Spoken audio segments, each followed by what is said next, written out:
Hey, how's it going, guys? Today I'm going to be showing you how to install Windows updates, driver updates, graphics driver updates, how to do an SFC scan now to repair Windows files, and also how to add and remove programs. This video is going to be just an overall optimization for how to speed up your games to get more FPS, how to stop crashes, and also just how to stay up to date. So the first thing I'm going to show you guys how to do is just simple Windows updates. So this will work for Windows 7, 8, 10, and 11. You're just going to type in update down here or type in the keyword.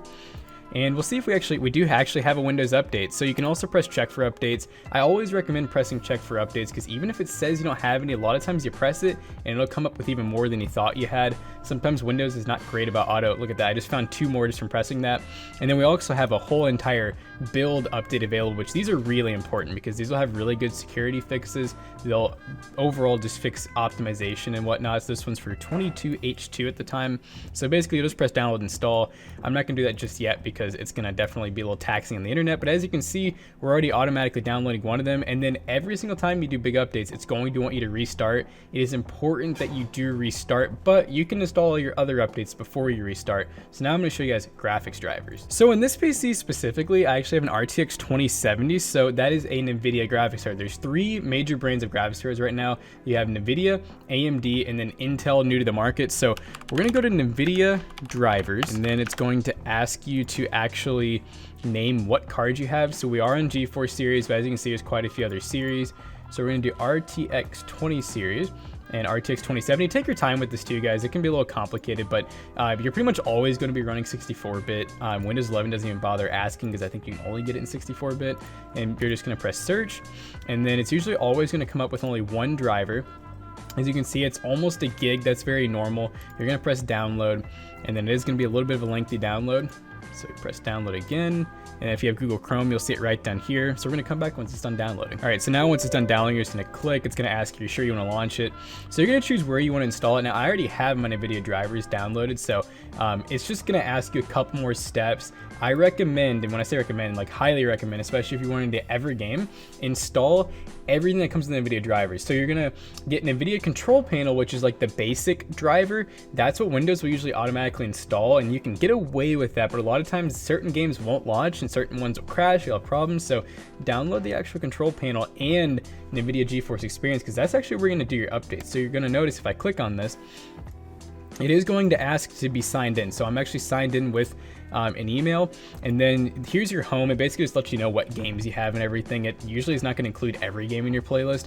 I don't recommend doing anything through here because NVIDIA is cool and AMD is cool, but they are going to try to optimize games for you. So they're going to try to auto do settings for you, and I don't always recommend doing that because sometimes the settings are very off. But you're going to go over to drivers. We're going to press check for updates, and I think we actually are up. Yep, checking for updates. We are up to date. Now normally, if you did check for updates and you weren't up to date, right here it'd pop up saying here's a new driver available.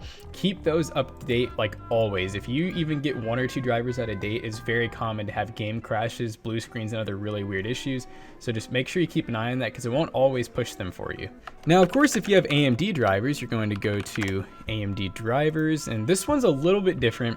You're still going to press what card you have. They used to have an auto detect and install utility, which I'm sure they still have somewhere, but let's just say you have a RTX 7900 XTX. You'll press submit, and it's going to usually give you a few different options. So as you can see, we have Windows 10 support, Windows 11, and also some Linux and other stuff.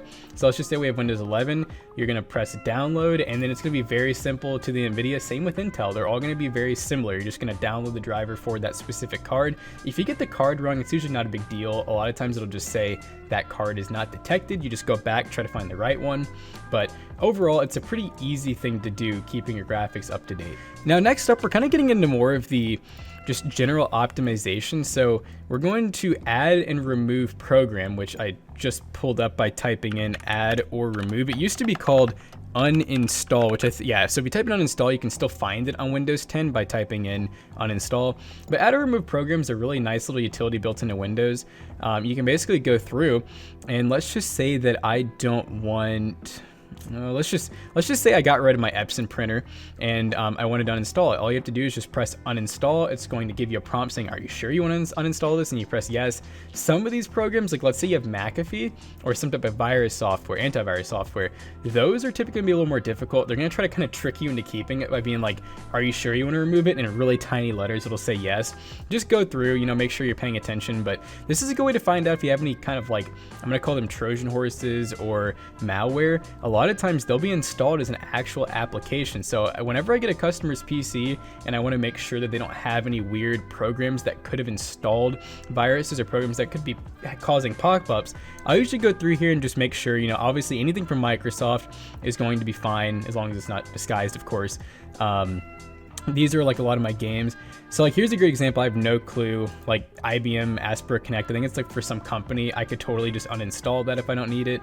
But yeah, uninstall anything that you're not super familiar with as long as it doesn't have to do with Windows, because you don't want to install something important. Now the last thing I'm going to be showing you guys that I really think is important is a CMD or command prompt. So you're going to type in CMD just like this. You're going to right click, run as administrator. It's going to give you the prompt. You press yes. So now you can basically just type in all kinds of commands here. If you don't type in a command that's recognized, it'll just give you that. So we're going to type in sfc / scan now, and that's all one word, the scan now. And once you do that, it is actually going to go through, command prompt will, it's going to look through all your Windows files. So that's going to be your like program x86 files, your just program files, your user files. And if it finds any corrupt files, it'll actually pull them from the internet and repair them. I will say sometimes it's a little hit or miss. Sometimes it'll find corrupt files and it'll say, sorry, we found corrupt files, but we couldn't repair them. You at least know then that you have some corrupt files and maybe you should do a fresh install. Other times it won't find any. And then I have had quite a bit of success where it'll say corrupt files found and replaced, and then you know you're good to go. You've actually had some replaced files, and a lot of times this does fix your blue screens or random crashes. So we'll come back once we see what the scan actually says. So funny enough, I did the SFC scan now, and as you can see, Windows Resource Protection found corrupt files and successfully repaired them. And right here, it actually tells you where you can find those files if you actually want to see what all it repaired. So that's really awesome. This is something that sometimes I just, even if I don't have blue screens, every so often I just like to do it just to make sure that nothing's gotten corrupted. But as you can see, we've gone through pretty much all of the major stuff that I like to take a check for. So like I said, check Windows updates. That's just for every version of Windows, even with things like Mac or Linux. Just always check for updates, even on your cell phones and tablets. They're very important. They can really help stuff run better. They can help with battery life, even on laptops and whatnot. So once I'm done with this video, I will be pressing download and install on this update. I'm also going to restart once these are both done, and then I'll be nice and up to date. Also, don't forget to check those NVIDIA drivers. If you only have an NVIDIA control panel, if you're using an NVIDIA card, make sure you go get GeForce Experience as long as your card's new enough to have it, which I think every card since like the GTX 700 series is new enough to have this. So once again, go there, check for updates. We're good to go on drivers. And then don't forget every so often to check the add or remove program area to make sure you don't have any weird programs or applications that you don't recognize, and then just Google them. A lot of times I've had files and programs where I'm like, that doesn't sound right. I Google it and it says that is a Trojan horse, that is malware, get rid of it. And I'm like, sweet, now I know. And then obviously we also talked about the SFC repair now.